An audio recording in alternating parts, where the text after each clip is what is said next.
ஓம் சாய்ராம். ஷீரடி தெய்வம் அத்தியாயம் 3. பாபா ஓர் கலங்கரை விளக்கம். சாயியின் சரிதம் எழுத பாபாவின் அனுமதியும் வாக்குறுதியும். சச்சரிதம் எழுத ஹேமந்த் பந்திடம் பாபா தன் பரிபூரண சம்மதத்தையும் வாக்குறுதியையும் எங்கனம் நல்கினார் என்பது இந்த அத்தியாயத்தில் கூறப்பட்டுள்ளது. பாபா ஹேமந்த் பந்திடம், நீ சச்சரிதம் எழுதும் பணியை துவங்கலாம். எதற்கும் நீ அஞ்சாதே. என் வாக்கில் நீ நம்பிக்கை கொள். என்னுடைய லீலைகள் எழுதப்படும் போது அறியாமையானது முற்றிலும் அகலும். என் சரிதம் கேட்போருக்கு உலகப்பற்று நீங்கி பக்தி மற்றும் அன்பு நிலை மேலோங்கி நிற்கும்.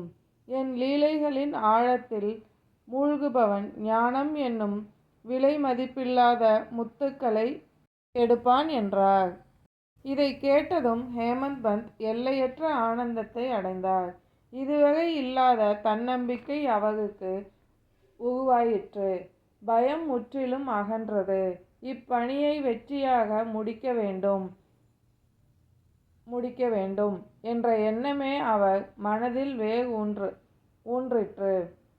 பாபாவால் ஷியாமா என அழைக்கப்படும் மாதவ்ராவ் தேஷ்பாண்டேவிடம் மீண்டும் பாபா, என் நாமத்தை பக்தியுடன் உச்சரிப்பவனுக்கு அவனின் நியாயமான ஆசைகளை நான் நிறைவேற்றி வைப்பேன். அவனின் பக்தி திறத்தை அதிகப்படுத்துவேன். என் வாழ்க்கையையும் லீலைகளையும் பக்தியோடு இசைப்போருக்கு அவனது நாலா திசைகளிலும் நான் சூழ்ந்திருப்பேன். தன் உயிரையும் உடலையும் என்னிடம் ஒப்படைத்தவர்களுக்கு இச்சரிதத்தை கேட்கும் அத்தருணத்திலேயே பேரானந்தத்தை அடைவார்கள். என் மீது முழு நம்பிக்கையுடன் என் லீலைகளை இசைப்பவர்களுக்கு எல்லையற்ற மகிழ்ச்சியையும் நிம்மதியையும் நான் அளிப்பேன். என்னிடம் பரிபூரணமாக சரணடைபவனையும் என்னை விசுவாசத்துடன் வணங்குபவனையும் என்னை நினைவில் இருத்தி தினம் என்னை தியானிப்பவனையும் எந்த துன்பங்களுமே அவனை அணுகாமல் நான் விடுவிப்பேன். இதுவே என் இயல்பு. என்னையே எண்ணி என்னையே தியானித்து என் மீது நம்பிக்கை கொள்பவர்களுக்கு எங்கனம் உலகப் பொருட்களின் மீது பற்றிருக்க முடியும், ஈடுபாடு கொள்ள முடியும்? அவர்களை நான் சாவினின்று வெளிக்கொணர்வேன். எனது லீலைகள் கேட்கப்பட்டால் நோய்கள் விலகும். என் லீலைகளை தினமும் கேளுங்கள். என்னை உங்கள் அகத்தில் இருத்தி தியானியுங்கள். இதுவே உண்மையான பேரின்ப நிலையை அடையும் மார்க்கம் ஆகும். என் லீலைகளை கேட்பவனுக்கும் என்னையே எண்ணி தியானிப்பவனுக்கும் அகம்பாவம் என்னும் குணம் முற்றிலும் ஒழியும். கேட்பவர்கள் உள்ளத்தில் அமைதி நிலவும். உண்மையான பக்தியும் அன்பும் மிகுந்து இருப்பின் அவர்கள் மனம் என்னுள் ஒன்றிவிடும். என் நாமத்தை சாயி சாயி என அனுதினமும் நினைவில் கொள்பவனுக்கு சொல்லாலும் செயலாலும் ஆன பாவங்கள் முற்றிலும் விலகிவிடும் என்கிறார் பாபா. அடியவருக்கு ஆண்டவன் விதிக்கும் பணிகள். கடவுள் ஒவ்வொருவருக்கும் ஒவ்வொரு பணிகளை நிர்ணயிக்கிறார். கோவில்கள், மடாலயங்கள், அறச்சாலைகள் கட்டுவதற்கென சிலர், புண்ணிய தீர்த்தங்களுக்கு படிக்கட்டுகள் அமைப்பதற்கென சிலர், ஆண்டவன் நாமத்தையே சர்வ சதா காலமும் உச்சரித்து கொண்டு அவன் புகழை பாடி கொண்டிருக்க சிலர், புனித யாத்திரைகளுக்கு சென்று இறை ஆற்றலை பெறுவதற்கு சிலர், இப்படி அவரவர் புண்ணிய பலன்களுக்கு ஏற்ப பாக்கியங்களை ஆண்டவன் வழங்குகிறான். அதுபோல ஆண்டவன் எனக்கு பாபாவின் வரலாற்றை எழுதும் பணியை நியமித்திருக்கிறான். இது அந்த பரபிரம்மத்தின் கட்டளை. நான் முற்றிலும் அறிந்தவனும் இல்லை, எதுவும் அறியாதவனும் இல்லை, முழுமையாக எதையும் உணர்ந்தவனும் இல்லை. நான் இவ்வரும் பணி ஆற்றுவதற்கு முழு தகுதி உடையவன் தானா? என எண்ணும் அளவிற்கு அத்தகையதோர் கடினமான பணி இது. சாயிபாபாவின் மகத்துவத்தையும் உண்மையான வரலாற்றையும் யாரால் எடுத்தியம்ப இயலும்? சாய்பாபாவின் அருள் இருந்தால் மட்டுமே இக்கடினமான பணியை எளிதாய் நிறைவேற்ற முடியும். பாபாவின் வரலாற்றை எழுத நான் பேனாவை கையில் எடுத்தேன். பேனாவை தொட்ட அந்த நொடியே என் அகங்காரம் முற்றிலும் அழிக்கப்பட்டதை என்னால் உணர முடிந்தது. பாபாவே என் அகத்துள் புகுந்து தன் மகிமைகளையும் வரலாற்றினையும் எழுதலானார். அதனை எல்லாம் விவரிப்பதன் பெருமை பாபாவையே சேரும். இந்த தன்னடக்கம் ஹேமந்த் பந்திடம் அதிகமாகவே மிளிர்கிறது. அகம்பாவம் சிறிதுமற்ற அவரின் தன்னடக்கம் நம்மை வியப்பில் ஆழ்த்துகிறது. ஹேமந்த் பந்த் மேலும் தொடங்கையில், நான் பிறப்பால் அந்தணன்தான். இருந்தாலும் ஸ்ருதி ஸ்மிருதி என்னும் 2 கண்கள், பார்வையும் காட்சியும் இல்லாதவனாக இருந்தேன். இதனால்தான் பாபாவின் வரலாற்றை எழுத நான் தயங்கினேன். ஆனால் அந்த ஆண்டவன் அருளால் எத்தனையோ அற்புதங்கள் நிகழ்கின்றன மனித வாழ்வில். இந்த இறைசக்தி ஊமையை பேச வைக்கிறது. முடவனை மலையை கடக்க செய்கிறது. எந்த ஒரு காரியத்தையும் சரிவர செயலாற்றும் யுக்தியை பாபா மட்டுமே அறிவார்.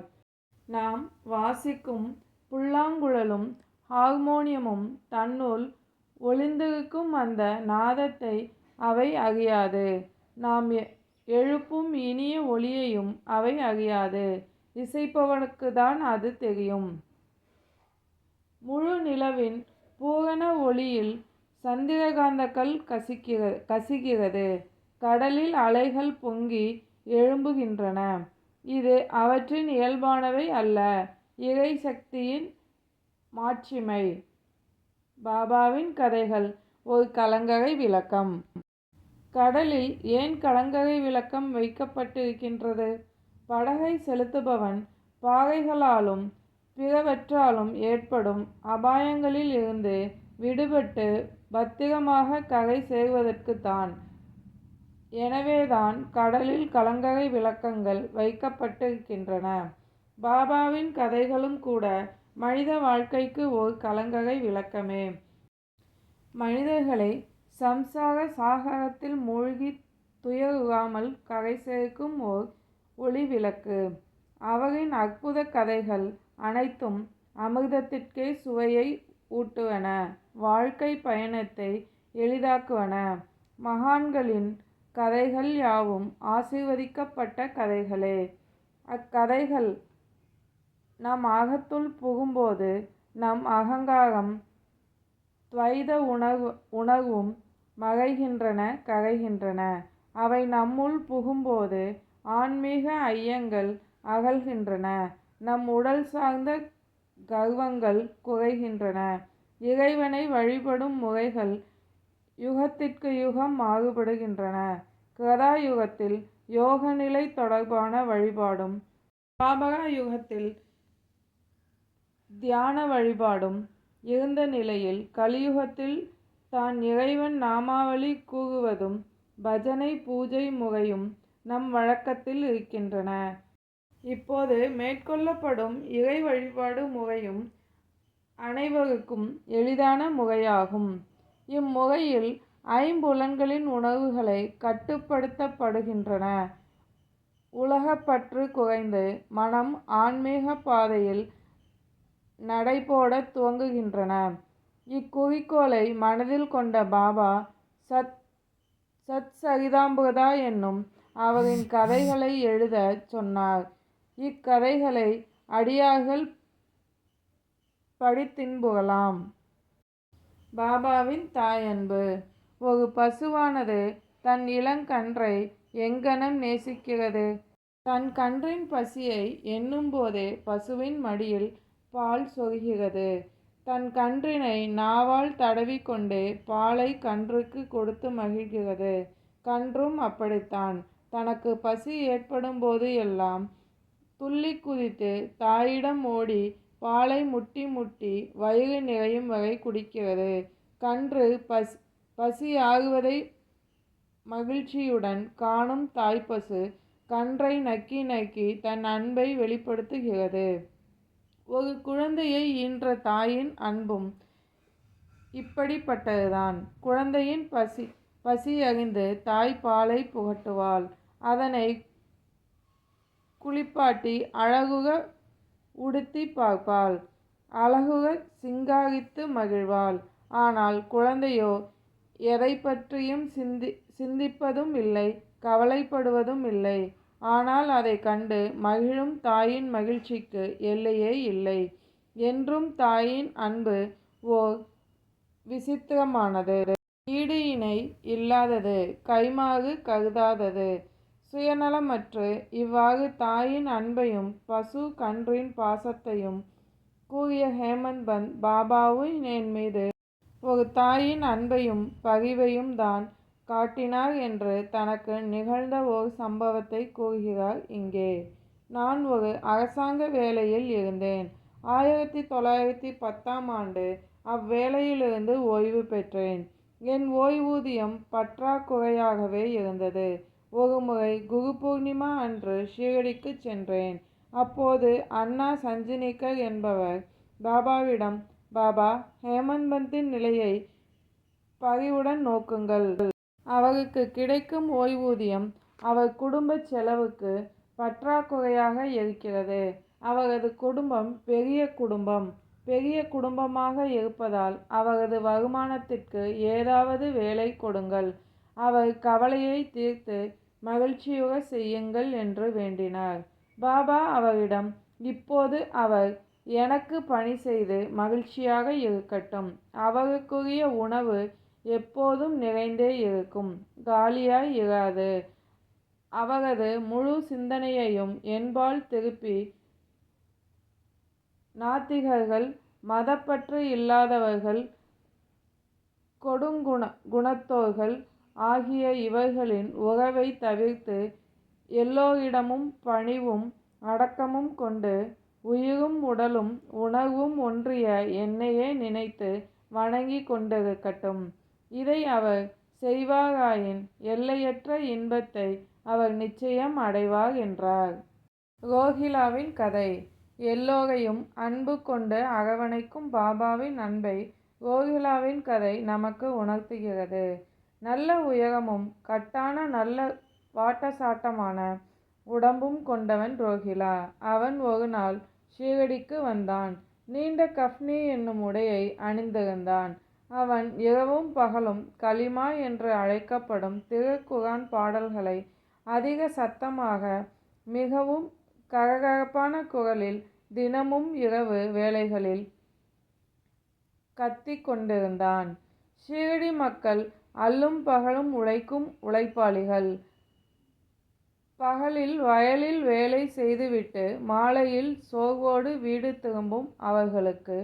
இதனால் இரவில் நிம்மதியான உறக்கமின்றி தவிர்த்தனர்.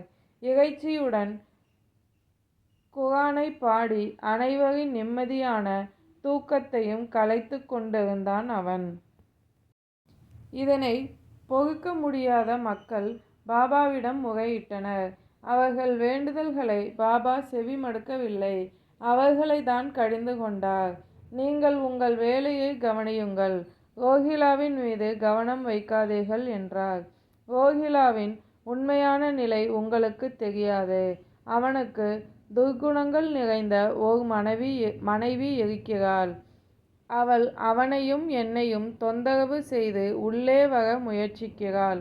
அவன் இவ்வாறு குரானை கத்தி குரல் எழுப்புவதால் அவள் உள்ளே நுழையாமல் இருக்கிறாள். இதனால்தான் அவர்கள் நிம்மதியாக இருக்கிறார்கள் என்று கூறினார். ஆனால் உண்மை நிலை என்னவென்றால் ரோஹிலாவிற்கு மனைவியே கிடையாது. அவனது துர்க்குணங்களைத்தான் அவனது மனைவி என உருவாக்கினார் பாபா. குரானை உரக்க கத்தி இரைச்சலிடுவதால் அவனது துர்க்குணங்கள் அவனை விட்டு வெளியேறிவிடும்.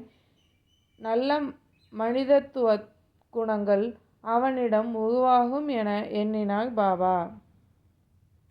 ஷீரடி மக்கள் சில நாட்கள் பொறுமையாக இவ்விரைச்சல்களை பொறுத்து கொள்வதால் அவனது துர்க்குணங்கள் முற்றிலும் ஒழியும் என்பதே பாபாவின் நோக்கம்.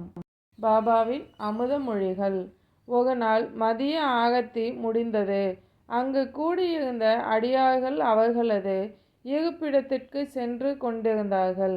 அப்போது பாபா சில அமுத மொழிகளை, அற்புதமாக பொன்மொழிகளை கூறினார்.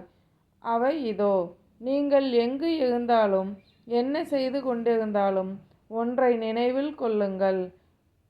நீங்கள் செய்கின்ற அனைத்தையும் நான் அறிவேன். நானே அனைவரது அகத்திலும் அமர்ந்து ஆட்சி செய்கிறேன். உங்கள் இதய சிம்மாசனத்தில் வீற்றிருக்கிறேன். இந்த உலகின் அனைத்து ஜீவராசிகளையும் நான் அரவணைத்து கொண்டிருக்கிறேன். இப்பிரபஞ்சத்தின் தோற்றமும் நானே, கட்டுப்படுத்துபவனும் நானே, ஆட்டுவிப்பவனும் நானே, அனைத்து வர்க்கங்களின் மூலமும் நானே, முக்குணங்களின் இணையும் நானே, அனைத்து உணர்வுகளின் தூண்டுகோலும் நானே. நானே ஆக்குபவன், அழிப்பவன், காப்பவன். தன் கவனம் முழுவதையும் என்பால் திருப்பி என்னையே சிந்திப்பவனை எந்த துன்பங்களும் அவனை நெருங்காது.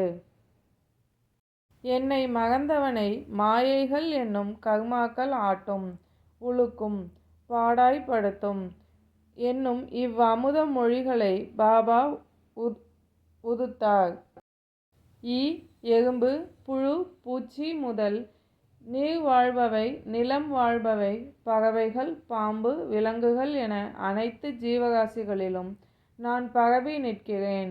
மொத்தத்தில் உலகின் அனைத்து உயிர்களிலும் என் உருவே. அசையும் அசையா பொருட்கள் எல்லாம் என் உருவே என்று உரைத்தார். ஹேமந்த் பந்தின் தெளிந்த முடிவும் அவர் உரையும். விலை மதிப்பில்லாத பொக்கிஷம் போன்ற பாபாவின் அமுத மொழிகளை கேட்டேன்.